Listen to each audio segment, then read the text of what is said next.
Hello everyone, my name is Angel Ricalde, also known as Ricalde Art, and I'm the winner of the 2024 Reallusion Character Contest in the Akuri category. In this short video, I'll be walking you through the development process of my character Makako Kasikay. It took me 2 weeks to bring this character to life, from initial concept to the final render. Hope you enjoy it. Body shape and skin details. I started with a character I often use for personal projects since it speed up my workflow. The first step was shaping the concept. I don't usually create sketches beforehand for personal projects. Instead, I jump straight into ZBrush to sculpt before it allows me to better visualize shapes and volumes. After sculpting the base shape, I began adding skin details using noise as a foundation. Fortunately, I have an extensive collection of brushes that I've gathered over the past 10 years, which helps me save time and improve quality.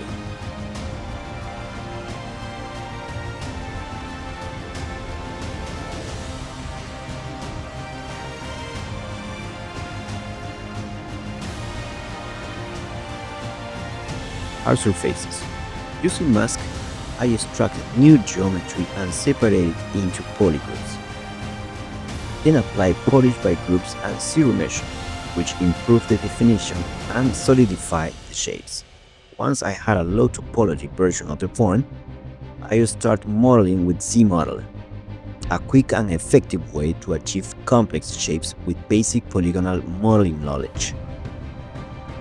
I applied the same process to the jaw: extract, zero mesh, polish by groups, and Z-Modeler with Q-Mesh.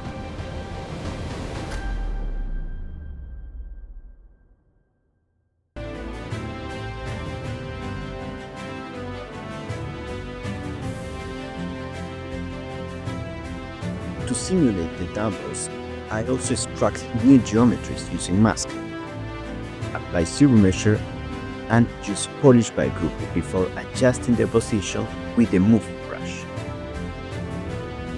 One particularly interesting part of the process was using anchor points for the first time.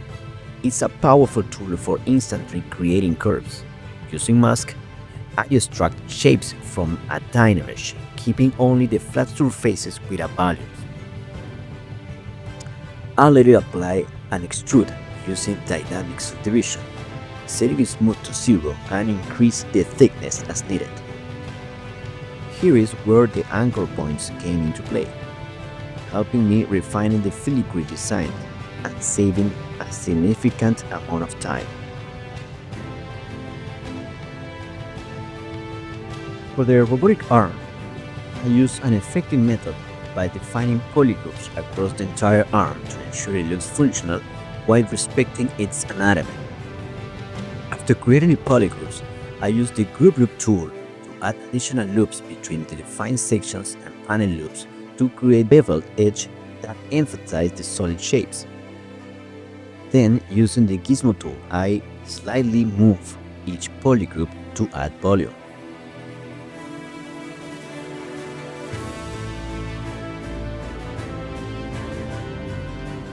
For the shoulder covering, I follow a similar approach, starting with a mask but manually improving the topology to ensure the neck area stays angular even after smoothing the geometry. I use group loops and panel loops along with smoothing brushes to create the puffy look of the piece.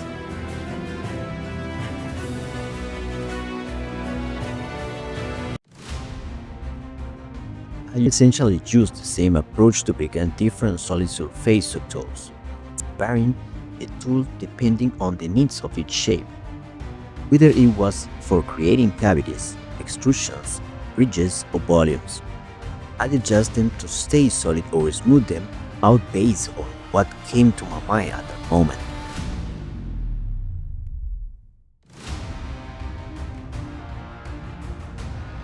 Pants and exoskeleton boots. The pants were created by extracting the geometry surface.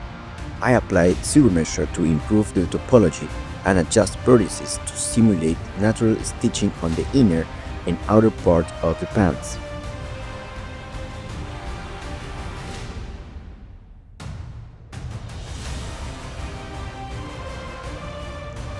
For the exoskeleton, I first create a mask with holes on the surface of the boat. I extract the new geometry, apply decimation, and use inflate. Next, I use trim dynamic to create some flat surfaces on the subtool and apply contrast in the deformation panel. This allows me to emphasize the shapes further. Finally, I refine some edges using the pinch brush and zero measure. Hair cardboards. For the hair, I began by inserting a low poly plane and dividing it into polygroups to generate the UVs.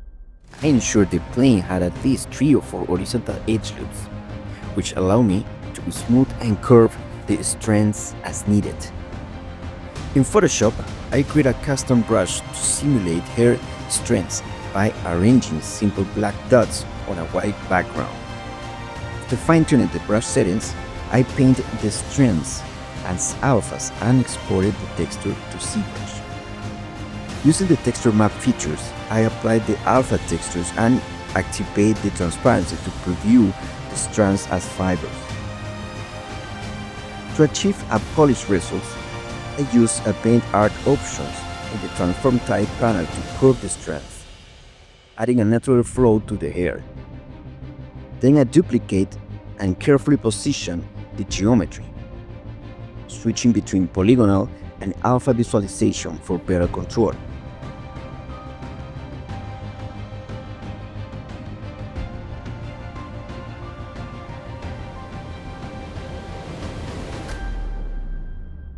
Texture and shading. To achieve effective texturing, it's crucial to start with clean UVs. I use UV Master in ZBrush and separate the model into polygroups to efficiency, breaking it into parts like the eyes, ears, inside the mouth, head, arms, metals, and letters. This allowed me to generate UVs quickly and refine them in another software, accelerating the process.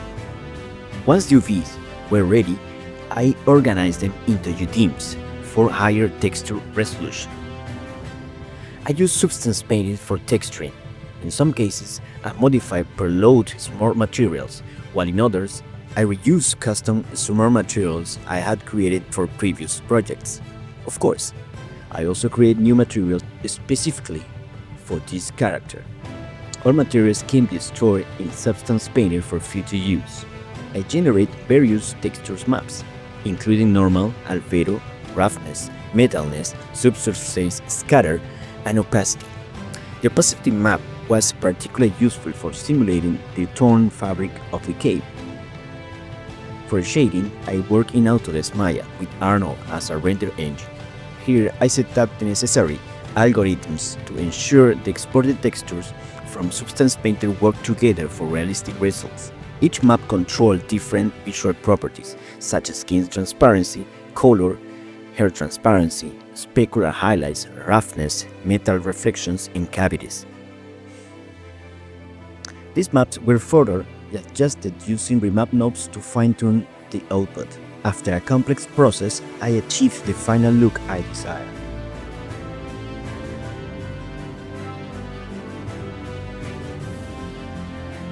Posing the character using Accurate. For me, this was one of the first times using Accurate, and I found it very intuitive.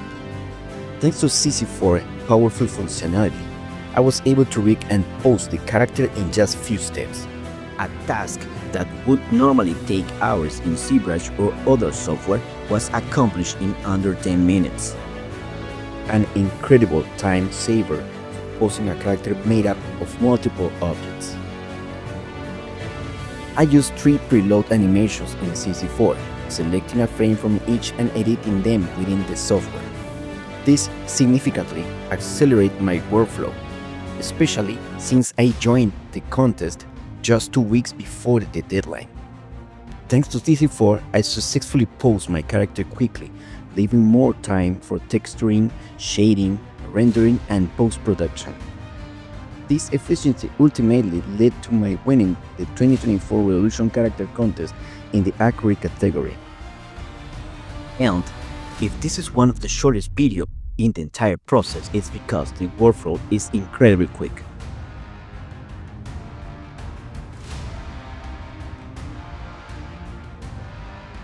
Render and compositing. At this stage, achieving the right lighting and camera angle is essential for a strong final render.